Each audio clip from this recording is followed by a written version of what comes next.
So இந்த படத்தை பற்றி ரிலீஸ் பண்ணலான்னு முடிவு பண்ணி பொங்கல் ரிலீஸ் பண்ணலான்னு முடிவு பண்ணி ஆக்சுவலாக நேற்று முந்தா நாளாக வந்து ஃபஸ்ட்டு முந்தா நாள் சாரி அனௌன்ஸ் பண்ணோம். அனௌன்ஸ் பண்ணுறதுக்கு முன்னாடி எனக்கு ஒரு சின்ன பயம் இருந்துச்சு. ஏன்னா கொஞ்சம் வருஷத்துக்கு முன்னாடி எடுத்த படம் மறுபடியும் ரிலீஸ் பண்ணும்போது வரவேற்பு எப்படி இருக்கும், இல்லை மேபி சோஷியல் மீடியாவில் கலாய்ப்பாங்களா, ஏன்னா இப்போ இந்த படத்தை ரிலீஸ் பண்ணுமா முக்கியமாங்கிற மாதிரி எல்லாம் நான் கொஞ்சம் நினச்சேன். இந்த மாதிரிலாம் வரவேற்பு இருக்குமான்னு ஒரு பயத்தோடு தான் வந்து அது ஃபஸ்ட்டு ஆடு வந்துச்சு. பட் நான் மட்டும் இல்லை, எங்களோட க்ரூ, தயாரிப்பு நிறுவனம் எல்லாருமே வந்து ஒரு சந்தோஷ சர்ப்ரைஸ் ஆகிட்டோம்.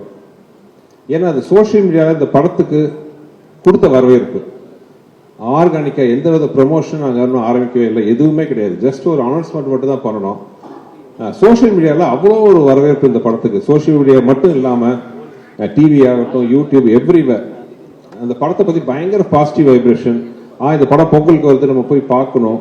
இதெல்லாம் பார்க்கும்போது எனக்கும் விஷயங்களுக்குலாம் நாங்கள் பேசி ரொம்ப சந்தோஷப்பட்டுக்கிட்டோம். இன்ஸ்பைட் ஆஃப் இவ்வளோ டிலே ஆனாலும் அந்த படத்து மேலே இருக்கிற ஒரு எதிர்பார்ப்பு இன்னும் இருக்குங்கன்னு நினைக்கும் போது ஒரு டைரக்டராக எனக்கு ரொம்ப சந்தோஷம். இந்த படத்தை வந்து வாழ்த்தி வரவேற்று ட்வீட் பண்ணின, சோஷியல் மீடியாவில் போட்ட, டிவியில் பகிர்ந்து கொண்ட அனைத்து நண்பர்களுக்கும் என்னோட மனமார்ந்த நன்றி. ஏன்னா இது வந்து எங்களுக்கு ஒரு பெரிய ஒரு கான்ஃபிடன்ஸ் பூஸ்டாக இருந்துச்சு. அது மட்டும் இல்லாமல் படம் இன்னும் ஒரு வாரத்தில் ரிலீஸ் ஆக போகுது. படத்தை பார்த்துட்டு அதே மாதிரி ஒரு நல்ல ஒரு ஒப்பீனியன் கொடுப்பீங்கன்னு நினைக்கிறேன். ஆனால் அதே நிமிஷத்தில் இன்னொன்று சொல்லிக்கிறேன், நாங்கள் யாருமே சொல்லாத விஷயத்தெல்லாம் சொல்லலை. இது ஒரு நல்ல ஒரு என்டர்டெய்னர். பொங்கல் மாதிரி ஒரு ஃபெஸ்டிவல் காலத்தில், ஏன்னா அந்த படம் நாங்கள் ஆரம்பித்த போதே பொங்கல் ரிலீஸ் மனசு தான் நாங்கள் ஆரம்பித்தோம். அந்த பொங்கலுக்கு மிஸ் ஆனது இந்த பொங்கலுக்கு வருது.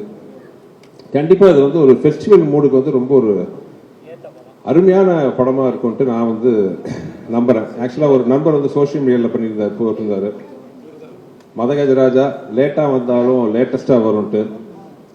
நானும் நம்புகிறேன் இது லேட்டஸ்ட்டாக இருக்கும், உங்களுக்குலாம் பிடிக்கும்ட்டு. ஏன்னா அந்த படத்தில் வந்து ஹியூமர் அவ்வளோ பிரமாதமாக ஒர்க் அவுட் ஆயிருக்கு. இன்னொரு செய்திகளை உடனுக்குடனும் துல்லியமாகவும் தெரிந்து கொள்ள சப்ஸ்கிரைப் பண்ணுங்க.